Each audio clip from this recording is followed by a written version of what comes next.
viagens aí, que a situação deles era bastante ruim, mas a situação deles também em alto mar ou nas novas terras não era tão melhor do que em Portugal ou Espanha, por exemplo, que eles também estavam passando necessidades, né? Então, acho que esse espírito aventureiro ajudou bastante essas pessoas aí a se lançarem nessas viagens. E os perigos? Comecemos pela falta de alimento, né? Os alimentos, a princípio, eles eram frescos, mas depois de muito tempo, de meses dentro do mar, 150, 170 homens, a situação tornava-se bastante difícil, e aí você vai ter também a questão aí da falta de higiene, as doenças que começam a proliferar. Muitos eram jogados ao mar ainda vivos, quando eles desconfiavam que aquela doença pudesse ser contagiosa. E se fosse, por exemplo, uma pessoa comum, né, um marinheiro comum, um grumete, que geralmente era um jovem, né, uma criança ainda, eles jogavam ao mar quando às vezes vinha uma tempestade muito forte, a embarcação estava bastante pesada, ou faltava alimento, ele era jogado ao mar. Então a situação era muito complicada, esses eram os grandes perigos, né? Beleza, eles chegam então a essas novas terras, e aí a gente precisa de perceber o seguinte: quem ganha e quem perde, né? A gente tem aí, vamos começar pelo Brasil, a chegada dos portugueses ao Brasil, o primeiro contato que os portugueses terão aqui com os índios, e logo, por volta de 1549, né, o início da colonização. Então você tem de um lado aí as civilizações nativas e do outro você tem aí o colonizador. Quem ganha e quem perde, né? Nós vamos perceber que em relação aí à conquista portuguesa, né, os portugueses eles chegam aqui de forma pacífica, mas eles não vêm com boas intenções, né? Eles vêm com a intenção realmente de conquistar. A princípio, essa conquista se dá de forma pacífica, que é mais fácil, para que os portugueses também pudessem ficar a par, né, do que haveria de recursos nessa nova terra, e aí, através de bugigangas, de presentes bem simples, eles começam a conquista. E aí a gente vai ver que essa conquista se deu de forma, eu diria que foi uma trombada, né? Não foi bem um encontro de culturas, mas foi uma trombada de cultura. Uma trombada de cultura de lá para cá, onde os portugueses, com tratores, acabam atropelando os índios a pé. Seria mais ou menos assim, e esse é um assunto que a gente vai ver um pouquinho mais adiante aí. Quem ganha com isso são realmente os conquistadores, e eles conquistam principalmente pelo uso da força, né? A princípio eles vêm de forma pacífica, mas quando alguns grupos indígenas não aceitam a presença dos europeus aqui, os europeus acabam utilizando o que eles têm, que são as armas de fogo. Então, ou pela cruz eles se dobram, ou pela espada esses povos eles têm de se dobrar. E aí a gente tem também aí no livro de vocês, né, virando a página aí, a gente tem as outras viagens. A gente tem aí a França e a Inglaterra, que são países que a gente costuma dizer que foram tardiamente, né, deram início a essas viagens aí de forma tardia ou retardatária. Isso por quê? Uma série de razões. Portugal e Espanha foram os dois primeiros países a se centralizar politicamente. Então isso ajudou muito o início das viagens marítimas. França e Inglaterra se envolveram numa guerra. Essa guerra que ficou conhecida como Guerra de 100 anos e que durou mais de 100 anos. Foi entre 1337 até 1453, a chamada Guerra dos 100 anos. A gente tem ali uma disputa pelo trono francês. Na verdade, quem controla, os reis que controlam tanto o trono inglês quanto o trono francês, são parentes, são pessoas, são da nobreza e são muito próximos. Então o rei da Inglaterra, ele tenta dobrar a França, né, e transformar, digamos assim, toda aquela região que compõe hoje a França num único reino. Isso acabou durando 100 anos, é uma guerra que a gente vai falar um pouquinho mais à frente, né?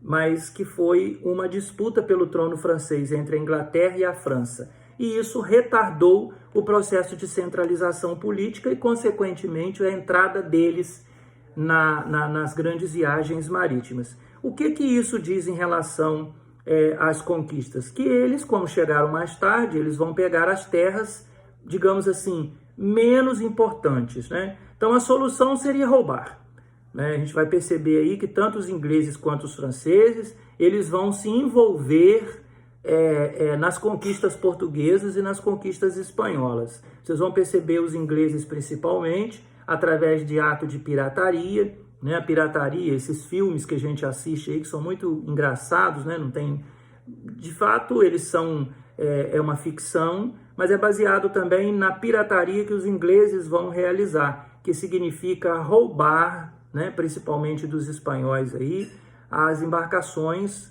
repletas de ouro, de prata e de outros produtos importantes, de outros artigos importantes que os espanhóis vão retirar aqui no Novo Mundo.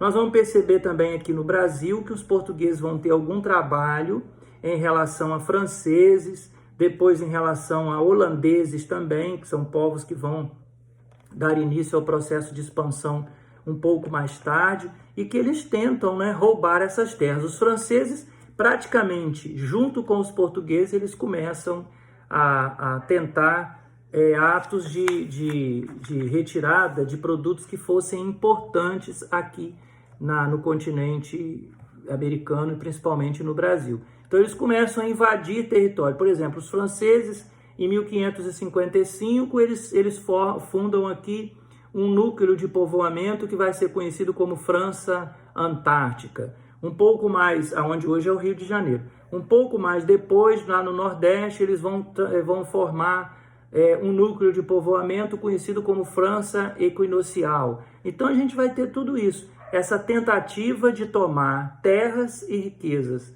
dos portugueses e dos espanhóis que deram início aí ao processo de expansão e que ficaram com as melhores terras, né? Aí o que os portugueses fazem? Aqui na América, eles vão conquistar aquela região ao norte, né? Onde hoje são os Estados Unidos, e que vai ficar com o nome de 13 colônias. É diferente o tipo de colonização que os ingleses vão fazer naquela região, que a princípio eles não encontram nada de grande valor econômico que vale a pena dar início à colonização. Ou ainda eles não encontram assim um clima que seja tão favorável ao desenvolvimento, por exemplo, de atividades agrícolas, como os portugueses não encontraram ouro aqui no Brasil, mas encontraram um clima e um solo muito favorável ao plantio da cana-de-açúcar, diferente do que daquela região em que os ingleses conquistaram na América do Norte, não valia a pena. Então eles vão permitir que, mais tarde, é claro, né, depois da conquista, alguns grupos de famílias inglesas que estavam envolvidas em questões religiosas. Na Inglaterra, a gente viu, né, lá atrás, a reforma religiosa, ela aconteceu na Inglaterra também, quando o rei Henrique VIII fundou a Igreja Anglicana. E, dessa forma, o que vai acontecer? Alguns grupos que não faziam parte da Igreja Anglicana, eles eram puritanos, né? Eles frequentavam a igreja do João Calvino, o calvinismo, acaba batendo de frente com a Igreja Anglicana, que é a oficial do governo. Então, eles são convidados a sair e fundar um núcleo de povoamento aqui na Nova Inglaterra, ou na região das 13 colônias. Então, eles vêm para cá e aqui vai haver o quê? Uma colonização diferente da nossa, porque vai ser de povoamento.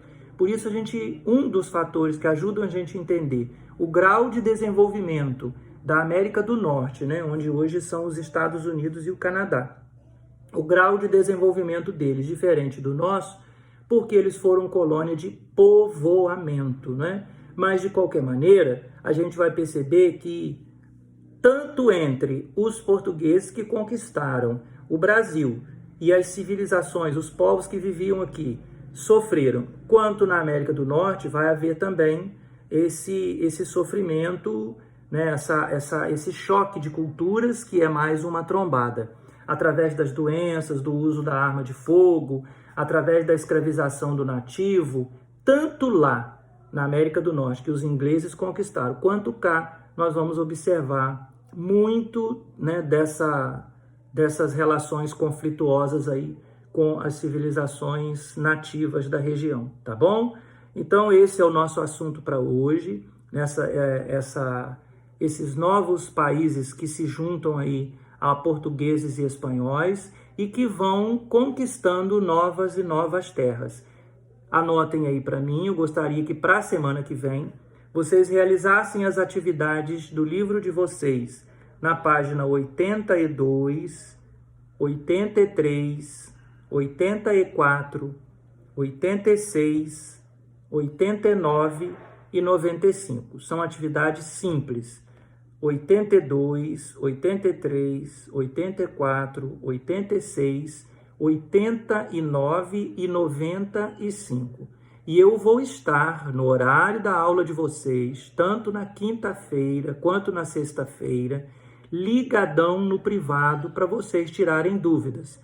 Não entendi a questão tal da página tal. Na mesma hora a gente vai tirar as dúvidas. E fica valendo para a semana que vem também o nosso complemento do TAIS, das páginas do livro que a gente marcou quando ainda estávamos em aula. Se tiver dúvida, eu vou poder colocar no grupo de vocês, repetir no grupo de vocês o que vai cair. Eu vou enviar essa prova para vocês semana que vem, para vocês fazerem no horário da nossa aula, na quinta-feira, né, o complemento. O complemento ele vai ser dividido, o valor dele eu vou dividir com todas essas atividades que vocês estão realizando, tá bom? Fiquem com Deus e até a próxima.